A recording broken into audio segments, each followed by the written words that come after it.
Hi, I'm Mari, and after a couple of uh, talks with you from my cabin, I'm back in my sunroom office where it is less noisy. But I'm glad that you got a chance to see where I spend my mornings. I just so dearly love my cabin. It's what allows me to do what I do.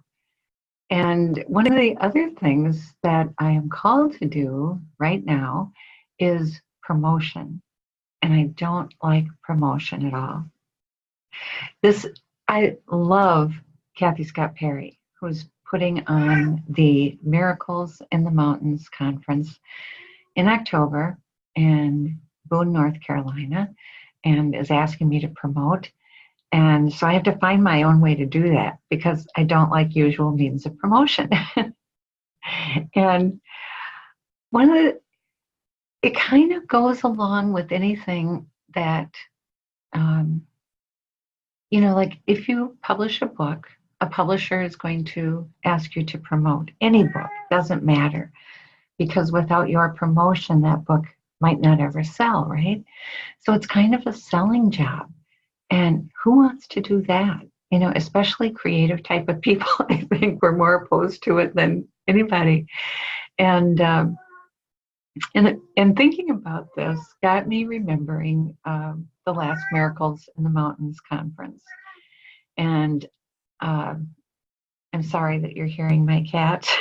I decided not to put him out today, and he's about to come and visit this scroungy old guy. All right. So anyway, at the last Miracles in the Mountains conference, um, it was my first big one. I had not spoken at anything other than for like small course of love groups who got some people together and had me come and visit. And so the size of this one in itself was rather terrifying. There were going to be several hundred people there. And then it was, kind of a Course of Miracles conference. And so I was going to be the lone presenter of A Course of Love, which made me nervous. And I was going to have an hour, and talking for an hour was daunting. Maybe even more than that. I'm not sure now. And then the last draw was when I heard that it was going to be in this old church with this, where the altar was kind of made into a stage, and it was going to be recorded. And the only thing I could have on the stage with me was a microphone. So that made it even more intense. So I had been for months trying to really find what I wanted to say for this conference, and it was failing me, just failing me. Until one day when I got so frustrated I took a nap, which I never do, and in the midst of that nap, I had the song, What's Going On, come into my mind. And so this is going to be kind of the first part of a few things I'm going to say about this conference. But here is the CD, which some of you may have had at one time and maybe no longer have. You might have had an album. But I want to read to you. I just thought it was so funny as I was thinking about promotion. And this song, What's Going On, had a lot to do with how I ended up presenting at that conference, the first Miracles in the Mountains conference.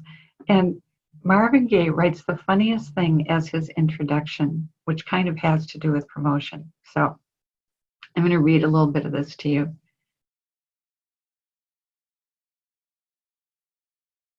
Anyway, if you like the artist well enough to buy his or her album, you don't have to be told how groovy it is, or what tunes you should dig, or how great his or her majesty is. I mean, the fact that people just won't let us think for ourselves really bugs me. Now, just because I like Mercy, Mercy Me, and the one that says, Save the Children, shouldn't influence anyone. And you shouldn't have to pay any special attention to the lyric on Flying High in the Friendly Sky just because I think you ought to.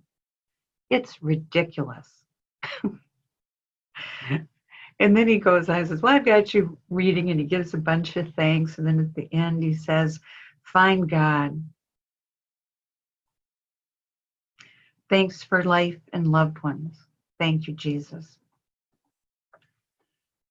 So, along with Jesus, this guy was my inspiration to the first Miracles in the Mountain. And I'll tell you more about that in my next little In Touch. Thanks for joining me.